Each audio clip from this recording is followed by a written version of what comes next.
What's good, YouTube, and welcome back to another video. Today I'm going to be talking about how to give effective comms and how we can use that to set up better rounds and win more games. I'd also like to say that the map I'm using is refrag.gg. I'll go ahead and leave 10 free trial codes down below for you guys to use, and if you use code POLO, you get 15% off your first subscription. So first things first, we want to talk about what should a basic communication look like. What it should look like is you want to give something that conveys enough information that the rest of your teammates can understand what you're trying to say and do it in a short and concise manner so it doesn't clutter comms and, take up too much of your teammates' audio so they can actually play their own game while you're giving your own comms that are informative and get the point across quickly. Now, a really important concept that we need to talk about is at the beginning of the round, your rotators are generally going to be the people who are most vocal. So let's say overpass, for example, your B rotator is going to be the one who's mainly calling the setup early so that he can rotate based on the setup that you guys are playing. On Mirage, your con player and your cat player are your rotates, and because the T's generally default towards mid on this map, the cat player and the con player will be the people who are most vocal in the early round,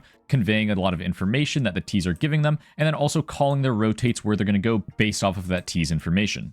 Once you get past this first phase of the round where the T's have thrown their default utility and your rotators have calmed what that utility is and how they're going to react off of it, it then comes down to your anchors to calming what they're doing on sites. So let's say I'm an A anchor and my con player has given mid. He says, I gave mid, I rotated jungle. The AWPer might rotate CT now. Now, if the AWPer rotates CT, you need to tell them what's going on at A. I'm playing retake at A, for example. If I'm ticket, I am playing retake, I'm jump spotting. That might prompt my AWPer to then shift towards ticket.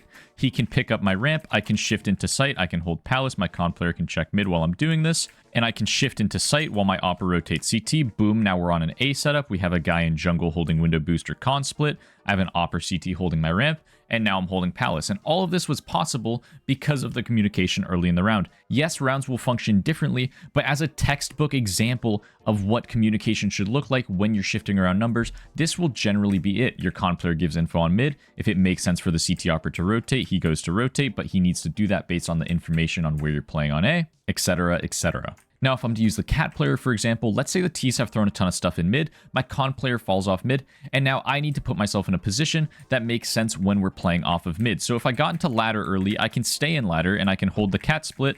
I can come over here. I can also hold the window boost. I can just spot back and forth. And this isn't a terrible play. It's not great because your team isn't fighting on mid, but ladder is a very high impact spot. And if the T's try and split B, which off of a default, if they are doing a slow default, a B split is actually fairly common. There's a good chance you can double up in ladder. This just is a good spot to be in. So this is something you can communicate to your team. Hey, I'm in ladder. I'm holding window boost. And this is another communication that you want to get off to your team while you're playing these rotator spots. You want to call the gaps that are open in the map. If I'm an A anchor and I'm jump spotting ramp, I will call that palace could peek stair or could peek jungle. If I'm a window player and I rotate off to go CT, I have to tell the rest of my team window boost is a gap. So that will prompt my con player to come over and hold it. Whereas if I hadn't calmed that window boost as a gap, yes, he could have deduced this from my rotate CT, and good players usually will. But it's important to get that communication off as quickly as you can, because let's say it was a window smoke and then you rotated off late. They could already be boosted in this window smoke, hear your rotate, and then walk through. So you want to get these communications off as quickly as possible.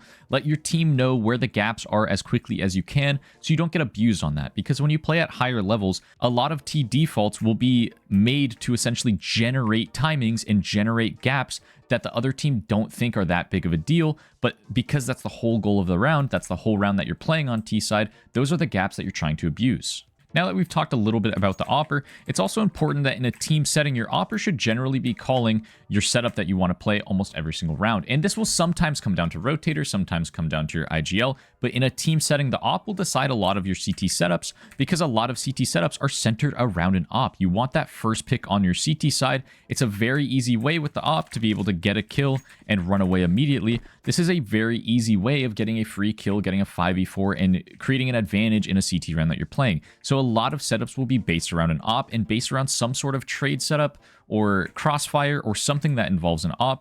And as the AWPer, you want to be vocal. I've touched on this in my other videos, but you will never really see a tier 1 AWPer that takes over the game for you that isn't extremely vocal. Another kind of micro concept that's important to touch on here is you want to give information that your team can use first and then tell them what you're doing after. And what I mean by that is, let's say I'm the con player and they smoke me off con. I'm going to say they can be out mid, I'm smoked con. I'm not going to say I'm smoked con, they can be out mid. Because if you say I'm smoked con, that's going to leave a little gap in, let's say, your cat player's information If you get smoked off con, he then has to think smoked off con means top mid. It does seem very elementary. Obviously, if your con player smoked off, they can be out mid, but it just adds an extra step of thinking in your cat player.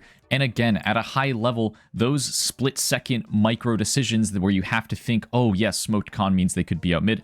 Obviously, that's true. However, because you have to take that extra step to think con smoke means they can be out mid, your con player could have just told you they can be out mid, I'm smoked con. The info that's really important to you here is that they can be out mid. Con smoke, yes, it matters, but it only matters if you know that they can be out mid. So them being out mid is the first comm you should give as a con player. Same thing goes for window. You don't want to be sitting window and say, I'm smoked window. Yes, smoked window will mean that you don't have mid info, but sometimes there will be a gap in the window smoke. Sometimes there will be some other factor that a window smoke will actually mean that you could still have mid. And again, that's why this is like a very micro situation, micro factor. I've seen a couple comments on my previous videos talking about this, and I just wanted to explain this fully because it is a very, very, very small thing, but at higher levels, those very, very, very small things are going to be what puts you ahead of the other players. Now, another extremely important communication for you as an anchor player would be to comm what your plan is if the T's do X, Y, Z. So if the T's do right side smokes, if I'm jump spotting at A,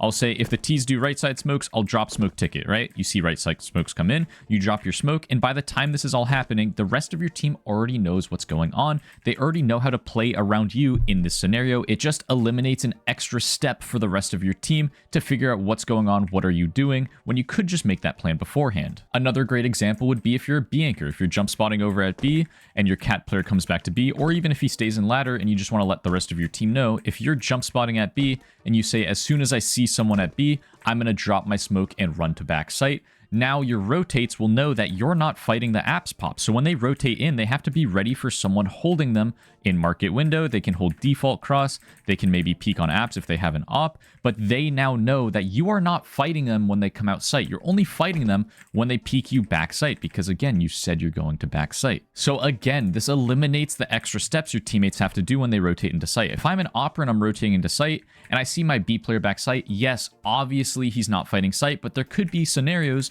where he's fighting balcony maybe. Maybe he's peeking out here. Maybe he goes for an aggro peek. All of this is pretty bad stuff. You really shouldn't do this as a B anchor, but your opper doesn't know concrete what you're doing. So as a visual representation, you spot someone apps, you drop smoke, you run to back site. Let's say you throw a flash like this behind yourself, you peek out here, now you hold your site wrap. Now your guy who rotated in knows what gaps are open and he can kind of play around you based on where you are. I don't think this is a great situation. If you're going to drop a smoke, you should probably drop it right here. If you're going to play empty pillar, there's a lot of different situations you can play around this. However, if you are going to do anything at all, just comment to your teammates before it happens. There's no harm in doing so. Also, you have skins, right? If you want to sell those skins, go ahead and check out the sponsor of today's video. The sponsor for today's video is SkinPlace. You have skins, right? Well, you can safely convert those skins into cash in just seconds on SkinPlace. Just log into Steam, select the skins you want to sell, choose from their wide variety of payment methods like Ethereum, Bitcoin, Tether, and more. And once you put in your wallet address, that's it.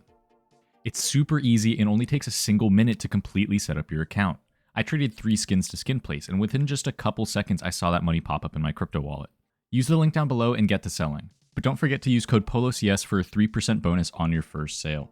Now let's get back to the video. Now, pretty much everything I've been talking about so far has been about the CT side. I haven't really gone into the T side too much because CT side comms are a little easier to define, whereas T side, you don't want to over IGL your team in pugs, but you still want to give useful information that you can apply to almost every single game that you play. So we'll go ahead and get to the T side right now. Now, for my teams and IGLs that are watching right now, if your IGL is making a call, he shouldn't have to explain why he's making the call. It should be something that you've talked about beforehand, whether it be in practice or offline in whatever server you're practicing in.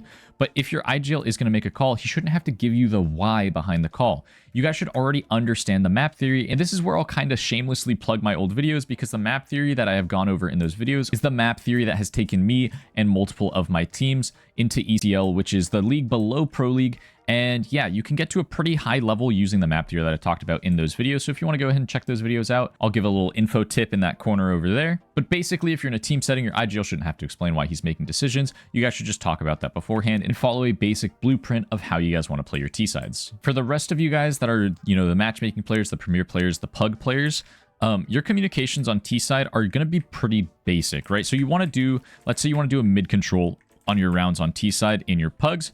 You go ahead and do a normal window smoke. You come over here, you do like a window flash, let's say. You do a box flash, and you have another teammate throw a valley flash, okay? So you can call for all of this stuff. If you say, hey, let's go mid, I'll smoke window and window flash, that can prompt your other teammates to be like, okay, yeah, I should probably throw a flash for close. They'll throw a flash for close, and then boom, you have a decent round setup, a base level round setup in a pug that you can run consistently against pretty much all levels as long as the flashes are good, your spacing is good, and your teammates are good. Now, once you get mid control, you don't want to make a round deciding comm on, what your team should do. It's a pug. You should kind of play to figure out what the other team is doing. Nothing will really be too set up in pugs, but you want to figure out what the CTs are doing and then make your comm based off of that. And I want to be quick to explain that comms and calls are completely different. Making a call to go somewhere is more of a macro, big picture idea of what you want your team to do, whereas making a comm is something more simple, like, hey, buddy up with me and let's fight con. Hey, flash con for me, I'm going to go in con. That's more of a comm than a call. So just like on CT side, how I talked about making a plan for what the Ts are going to do on the bomb site, what execute they're going to do,